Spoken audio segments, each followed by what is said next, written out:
received a large influx of emails because Baron Coleman had a bit of a viral episode regarding a seemingly weird relationship that Erika had with a then 15-year-old girl named Jillian. Erika was 25 years old at the time, and they developed a relationship that some people believe amounted to a type of.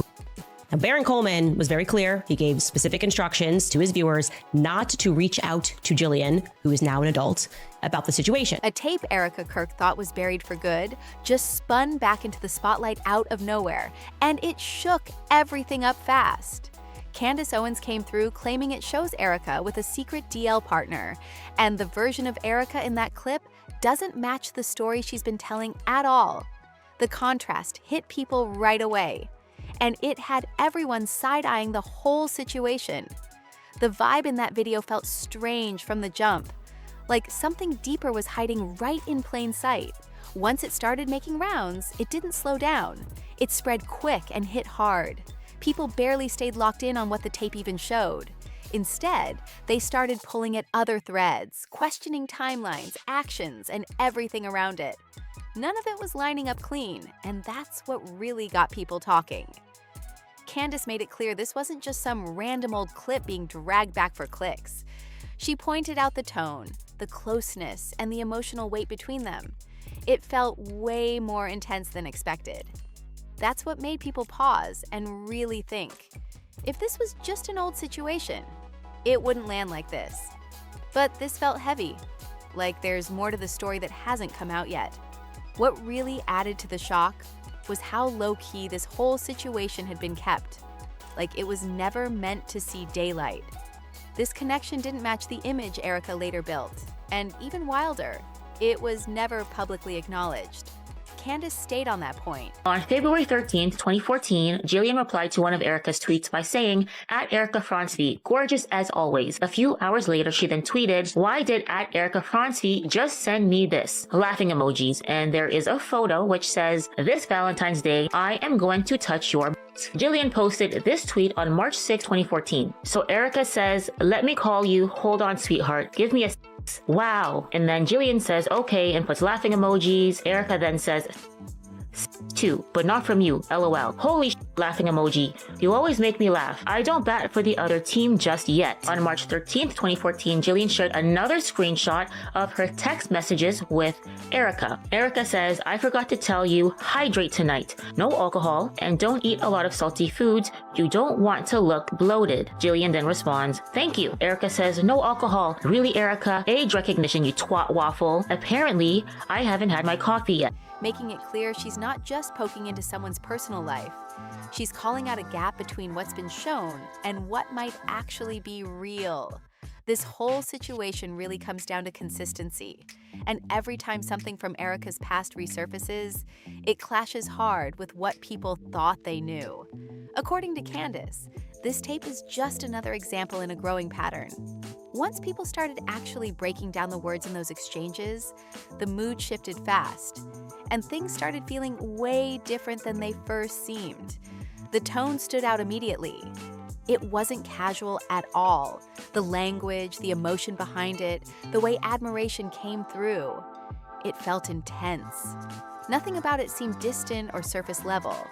It came off close, almost too close, like there was a level of connection people did not expect to see.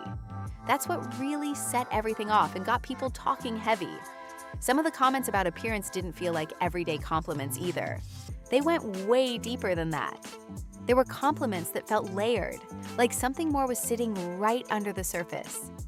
In one exchange between Erika and another woman, Erika expressed strong admiration in her own words, saying things like, your eyes, your hair, your skin, you're absolutely beautiful. That kind of wording caught people off guard because it didn't come across as light or distant. It felt direct and personal, and that made it stand out even more. Then things seemed to shift further with messages that some people felt entered a more personal and uncomfortable space. And that's when the questions really started heating up. Folks began wondering why Erika would be communicating like this in private, especially in a way that felt so emotionally intense. The more people looked at it, the more it raised eyebrows and added to the growing tension around the whole situation. After that, People started connecting dots fast, linking it to other moments like trips, posts, and how this young woman spoke about Erika in public. She called her a mentor, someone who had a big influence on her life, and at first that sounded normal. But once folks started revisiting everything, it didn't feel so simple anymore. There were photos from birthdays, vacations, and moments that showed a lot of closeness. Even mentions of travel being covered after they met stood out. The captions didn't say everything directly, but they hinted at something deeper, and that was enough to make people pause and really start questioning things. Nothing was clearly spelled out, but it felt like pieces of a bigger story were slowly clicking together. The posts, the captions, the timing, it all stopped looking random. Instead, it started to feel connected in a way that raised eyebrows. The more people dug into it, the more their perspective shifted. What once looked like simple support or mentorship suddenly had people wondering if there was more happening behind the scenes. What the hell, Erika? Laughing emoji. Well, on that bite, note. You Siri, come on, hashtag the struggle. What are you trying to say, laughing emoji? Spit it out, you twat waffle. On the morning of March 26, 2014, Jillian tweeted, I just want to be somebody's woman crush Wednesday. Is that too much to ask? That evening, she then tweets, thank you at Erika Francvi for making my whole week, and she shares this photo, and the photo is of a gnome, and it says, I want to be inside your lady garden. Online conversations picked up quick, and people were not holding back. Some pointed out how certain moments now hit different when viewed through this new lens. The energy between them, the way things were said publicly versus what was allegedly shown privately. It created a gap that was hard to ignore. Some argued it was all being misread, while others believed it raised serious questions that needed real answers. At the center of everything was the same issue: the difference between what was shown to the public and what might have been happening off camera. People kept asking why those two versions didn't seem to match up. At first, it looked like old history being dragged back into the spotlight. But once people took a closer look, it started to land very differently and stirred even more attention. That's when the whole conversation flipped again, because now it wasn't just about one tape anymore. It started looking like a pattern forming right in front of everyone. And that's what really made this situation stand out. People weren't just reacting to one moment. They were looking at a bigger trend, and it hit different once that clicked. And that detail made everything feel a lot more serious. This isn't even the first time Erika's past relationships have been questioned. There have been multiple moments where past connections popped up publicly, only to later vanish like they were never part of the story at all. That kind of back and forth had people raising eyebrows and asking what was really going on behind the scenes. JT Massey was one of the most visible early relationships, openly acknowledged at one point, then later denied like it never even happened. That shift alone had people confused. Then there were other names, other links, photos, and timelines that just didn't line up clean with what the public was being told. It started to feel messy, like pieces weren't matching the bigger picture. Later on, Erika spoke about living a fully disciplined and detached life before meeting Charlie Kirk. And that's where things really started to stand out even more. Because now, people were comparing that statement to everything resurfacing, and the gap was hard to ignore. Candace keeps bringing it back to that exact point, not focusing on the relationships themselves, but on how everything was handled afterward, and why those stories seem to keep changing. It's one thing for someone to grow and change, but it's a whole different story when the past starts getting rewritten. Once people began lining everything up side by side, that pattern became way harder to ignore. And the moment that pattern caught attention, the conversation got louder and way more intense. People stopped looking at each situation on its own and started putting all the pieces together. Now folks were stacking everything, asking bigger questions about what was real and what might have been reshaped over time. The focus shifted from single moments to a full timeline that just didn't seem to line up clean online. The divide was clear as day.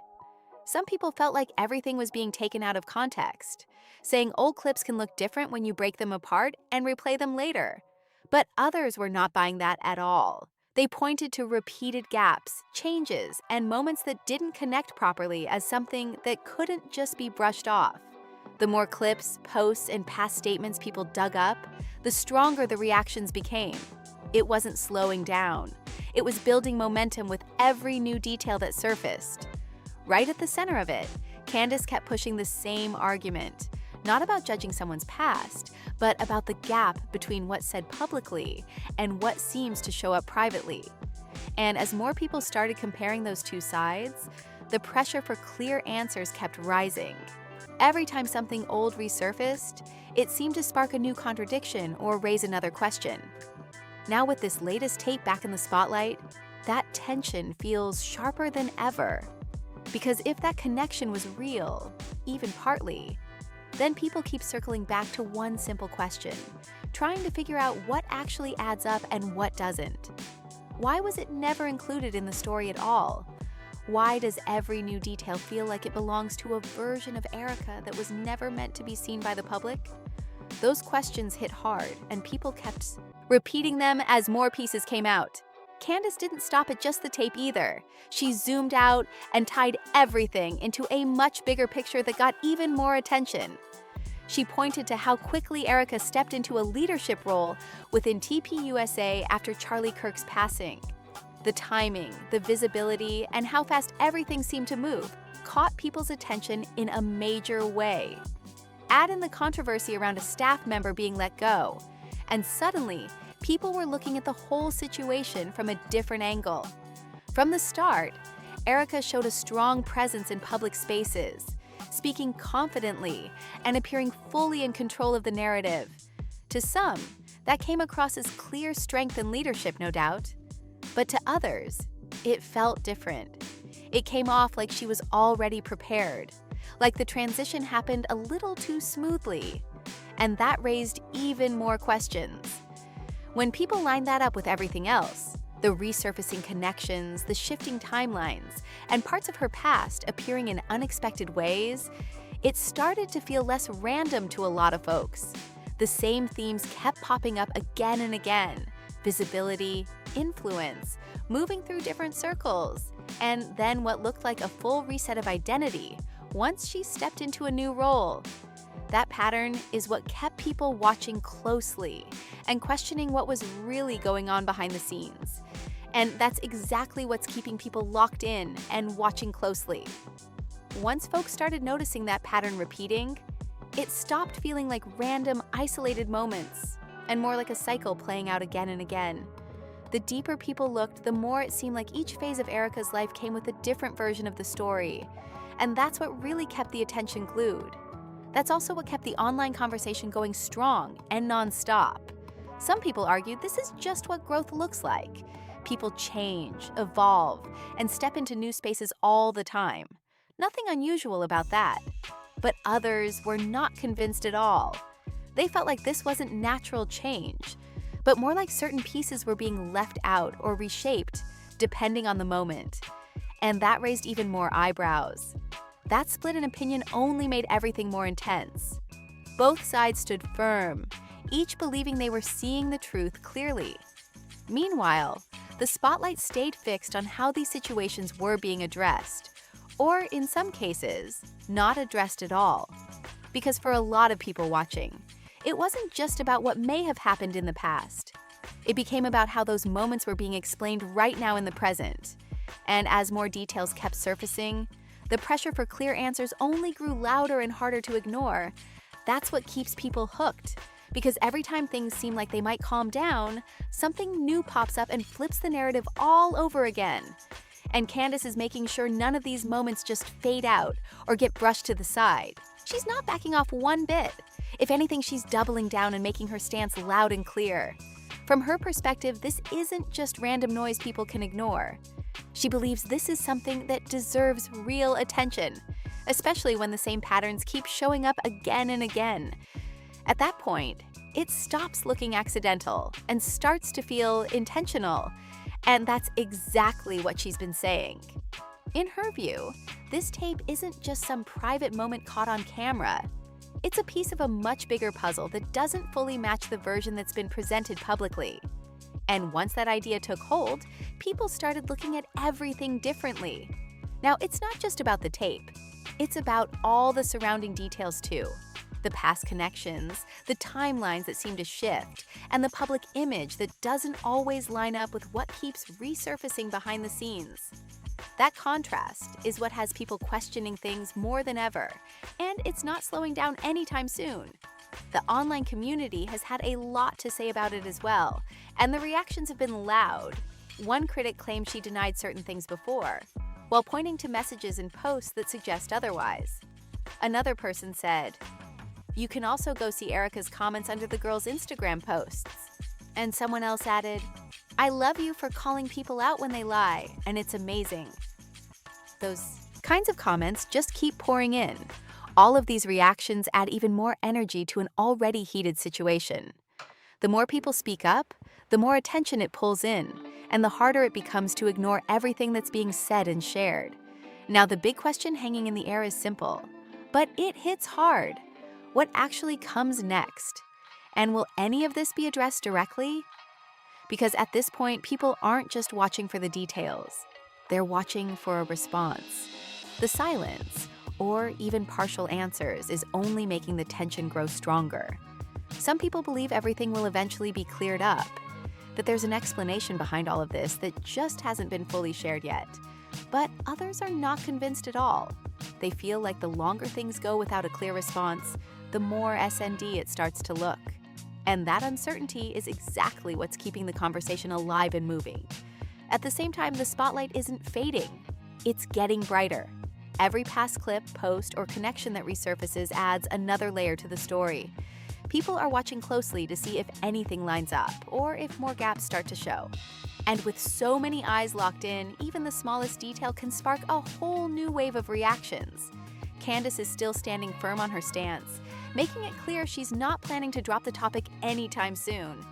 She keeps pointing back to the same issue, the difference between what's been presented publicly and what keeps appearing behind the scenes.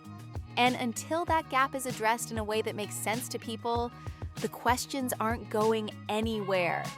Right now, everything feels like it's building toward a moment where something has to give. Because with this much attention, this many questions, and this many eyes watching, the pressure for clarity is only getting stronger by the day. At this stage, everything feels like it's reaching a tipping point, and people can sense it. The conversation has gone way beyond just clips and old posts. Now it's about credibility, consistency, and whether the full story is ever going to come out.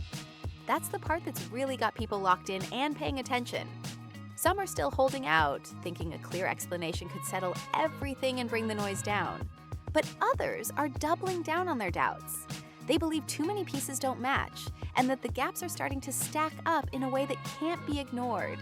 That split keeps the energy high, with both sides watching every move closely. What's making it even more intense is how fast things can shift now. One new detail, one resurfaced post, or one response can flip the whole narrative again. People are refreshing, rechecking, and reanalyzing everything in real time. And that constant motion keeps the story alive.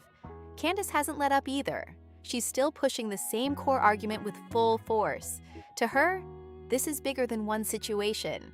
It's about the pattern, the timeline, and the gap between public image and what keeps surfacing behind the scenes. And as long as that gap feels unresolved, she's making it clear she's going to keep talking about it. Right now, all eyes are on what happens next. Whether there's a direct response, new information, or even more questions, one thing is clear. The attention isn't going anywhere. If anything, it's building stronger by the minute. And people are waiting to see how this all plays out. And now everything comes down to this moment. Because people are still watching, still questioning, and still waiting for something real to bring clarity. The story has taken so many turns, and every new detail just adds more weight to what's already out there. For some, it's about getting answers. For others, it's about making sense of everything that doesn't seem to line up. Either way, the attention on this situation isn't fading anytime soon. What started as one resurfaced moment turned into a full conversation about patterns, timelines, and how things are presented versus what people believe is happening behind the scenes. That contrast is what keeps pulling people back in. And until there's something solid that connects all the dots, the questions are going to keep coming nonstop. At the center of it all is that same tension. What's been shown publicly versus what keeps popping up from the past. And the more those two sides don't fully match, the more people are going to keep digging, talking, and trying to figure out the full picture. This isn't slowing down, it's building. Now it's your turn. What do you think about everything that's come out so far? Drop your thoughts in the comments because people are definitely speaking up on this one. And if you want more breakdowns like this, make sure you like, subscribe, and share this with someone who needs to see it.